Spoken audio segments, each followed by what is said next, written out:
What's going on, guys? We're going to do a very quick recap. Today is Friday, July the 18th. It is currently 8:26 in the morning Pacific Standard Time. We are wrapping it up for the day. Those of you guys who are inside of Evolution Traders, you guys know that Friday is always a very light day. We're trying to find something inside of our window relatively quickly. That doesn't mean we're rushing trades, but if we get a setup, we're going to put it on, win, lose, or draw.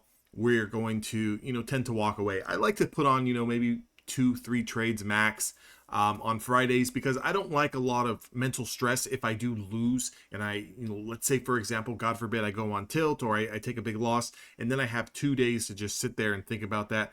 Generally never leads to a good Monday, but today we made some cash and we're going to wrap it up, and I just want to go over those quick strategies, those setups, I should say, off the open that I was looking for. So immediately 5 minutes before the market opened here, we had this big pop. I don't really know. We could have had some news or a headline or something that happened. I wasn't really focused on that, but we did have a little bit of a big pop. So I was looking at this high, 23,320. If that was to get confirmed, I would have wanted to go long.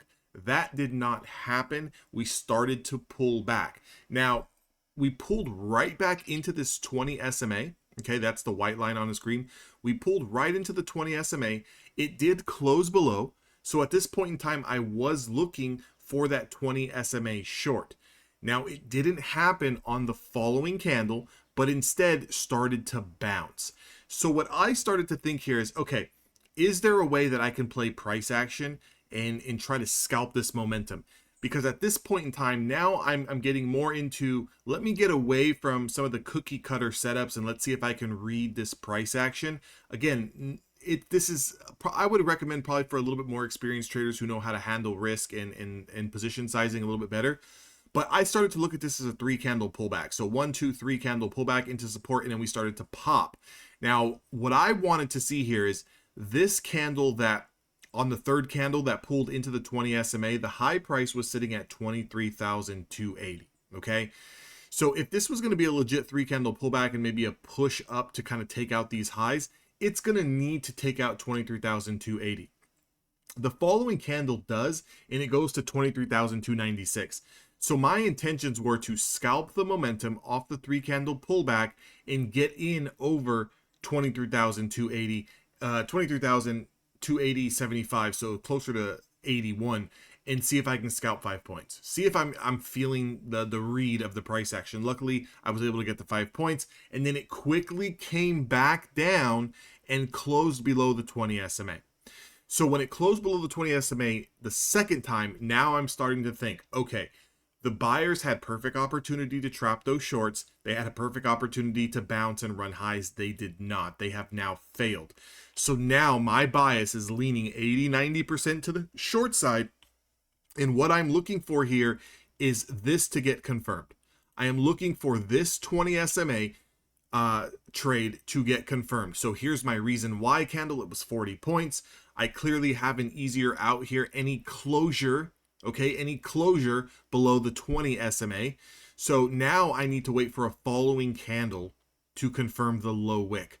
Once that happened, I immediately watched this candle at 7 a.m. open up and put in like a 23-point pop against me, like literally in the blink of an eye. Now, many traders who have a tight stop loss or are going to be a little bit more panicky are going to close that trade.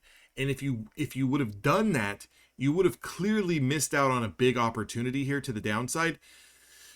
This is why I recommend having that position size kind of in the bag, where you're comfortable with the position size that you're playing, that in the worst possible case scenario, you're not going to get blown out of the water. So as fast as this wicked up, it came right back down.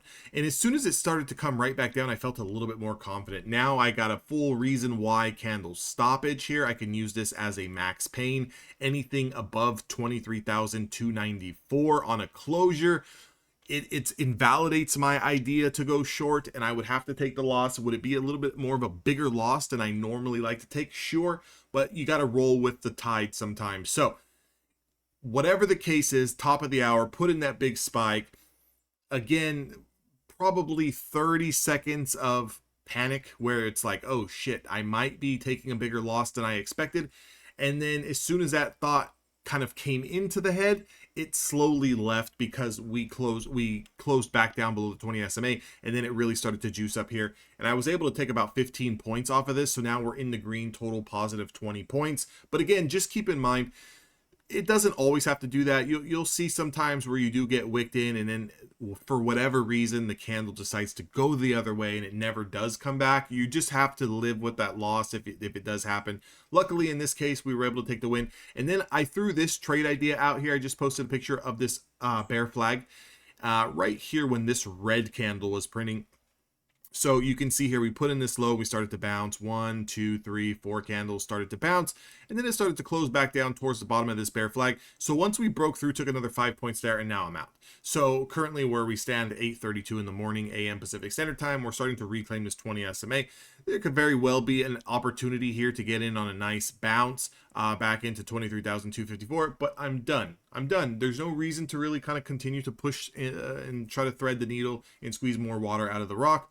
You basically just want to come into the day. It's already been 2 hours that the market's been open. I don't really see a big point in sitting around for hours and hours and hours and hours on end trying to catch every single move. I want to come in with a structured plan and kind of wait for my setups and then try to read some price action along the way. And depending on how the price action is cooperating with my bias and how I'm feeling is going to really dictate whether I'm going to lock it up on the day or continue to take trades. And again, the day of the week also plays a big factor for me. Fridays I will always dial it down a lot more. Mondays, Tuesdays, Wednesdays is kind of like my more heavier active trading days where I will sit at the screens a lot longer. But again, anytime you're finishing green on the week, the last thing you want to do is on a Friday give it all back. So Apex is 80% off, guys. You guys can use my code DAnthony to get that 80% off. Also, if you guys want to join Evolution Traders and get access to my course with all of my strategies and join the community in the live Discord, you guys can definitely join. That link is down in the description box below. I will see everyone on the next video. Take care, guys. Have a fantastic weekend.